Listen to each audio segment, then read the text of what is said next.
प्रकाशित वाक्य के अध्ययन में हम आपका स्वागत करते हैं। हम बाइबल से प्रकाशित वाक्य पर अध्ययन करने जा रहे हैं। प्रकाशित वाक्य पर अध्ययन करना क्यों जरूरी है?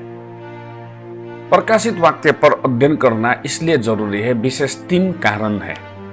पहला कारण, बाइबल के 65 प्रकाशित वाक्य से आगे के किताब को हमने अध्ययन करने से भी यदि हमने प्रकाशित वाक्य पर अध्ययन नहीं किया है तो हम अंधकार में ही होंगे, क्योंकि प्रकाशित वाक्य ही सारे चीजों के अंत के विषय में बताता है। इंसान का अंतिम मंजिल क्या है, संसार में क्या होगा, संसार में अंत समय में घटने वाली घटनाएं कौन सी होंगी, और मृत्यु का क्या होगा, शैतान का क्या होगा, शैतान का अंतिम डेस्टिनी क्या होगा, नया स्वर्ग नया पृथ्वी, इन सब विषय के बातों में प्रकाशित वाक्य में परमेश्वर ने बताया है।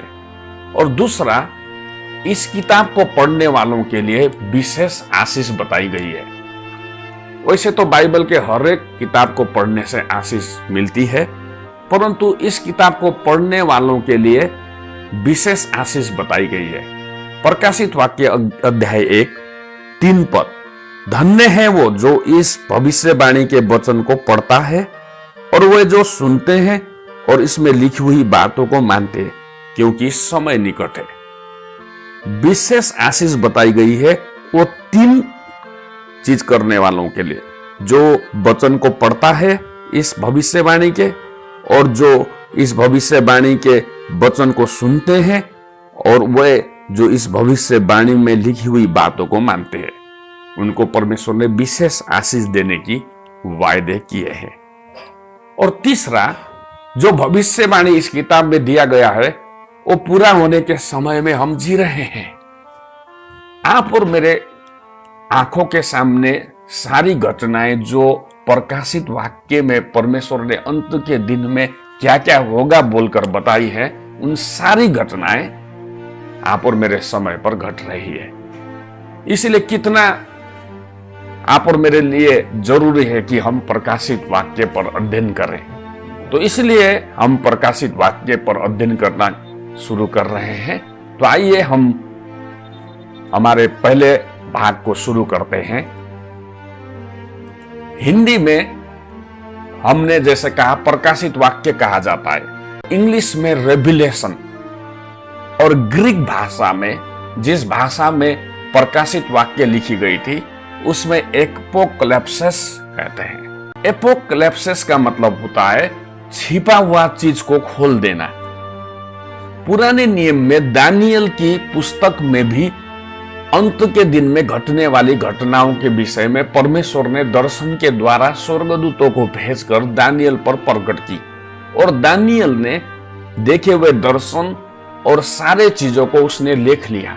परमेश्वर ने कहा उसको लिखो, लेकिन जब उसने सारे चीज लिख लिया और उसको समझ में नहीं आया इन चीजों की क्या मतलब है, तो उसने परमेश्वर से कहा कि प्रभु इसका अंत क्या होगा, ये सारे चीज क्या है, मुझे तो कुछ भी समझ में नहीं आ रहा है। तो परमेश्वर ने उससे कहा, दानियल 12:9 में परमेश्वर ने उनसे कहा, हे दानियल चला जा, क्योंकि ये बातें अंत समय के लिए बंद है और इन पर मुहर दी गई हुई है। परमेश्वर ने दानियल को नहीं प्रकट की, उसमें मुहर लगाई गई थी और वो अंत के समय के लिए बंद किया गया था।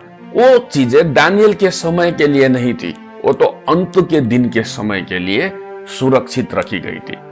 लेकिन प्रकाशित वाक्य को जब हम देखते हैं, जब प्रकाशित वाक्य के अंत में परमेश्वर कहता है, प्रकाशित वाक्य 22:10 आयत, फिर उसने मुझसे कहा, इस पुस्तक की भविष्यवाणी की बातों को बंद मत कर, क्योंकि समय निकट है।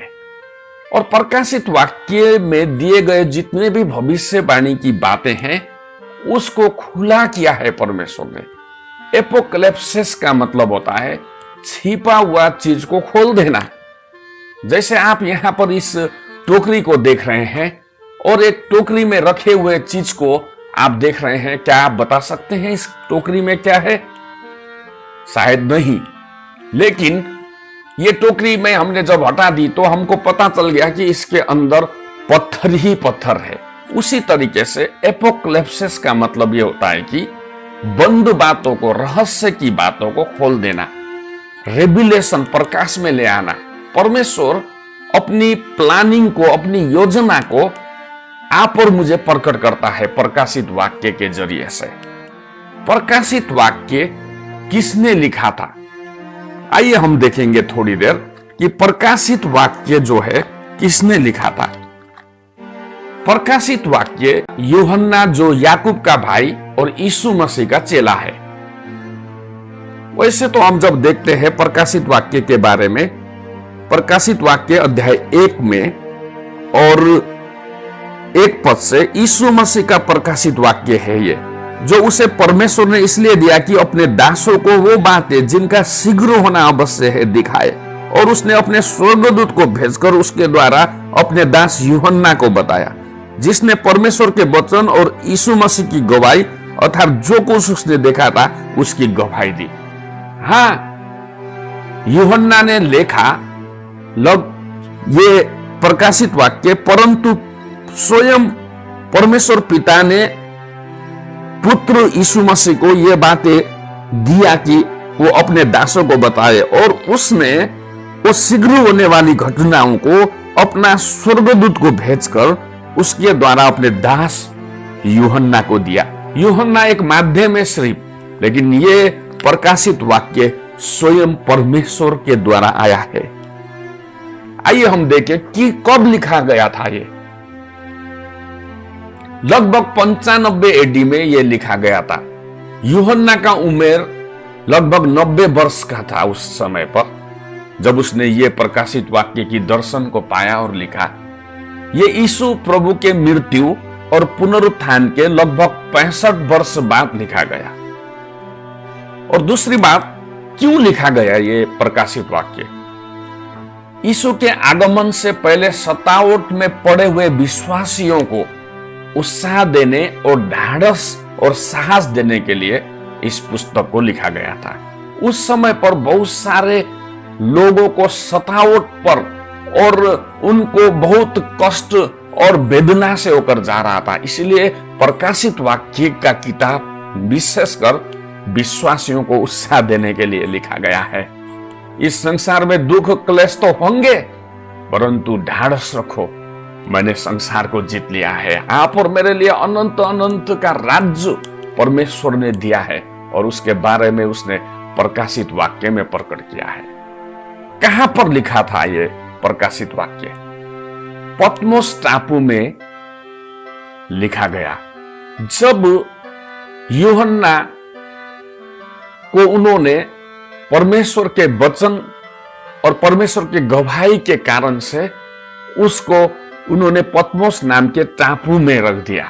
प्रकाशित वाक्य अध्याय 1:9, मैं यूहन्ना जो तुम्हारा भाई और यीशु के क्लेश और राज्य और धीरज में तुम्हारा सहभागी हूं, परमेश्वर के वचन और यीशु के गवाही के कारण पतमोस नाम के टापू में था। उस समय बहुत से सतावट, दुख, पीड़ा से होकर कलीसिया जा रही थी, और परमेश्वर का वचन की साक्षी और परमेश्वर में धीरज रखे हुए यूहन्ना को पतमोस नाम के टापू में भेज दिया था। पतमोस टापू कैसा था?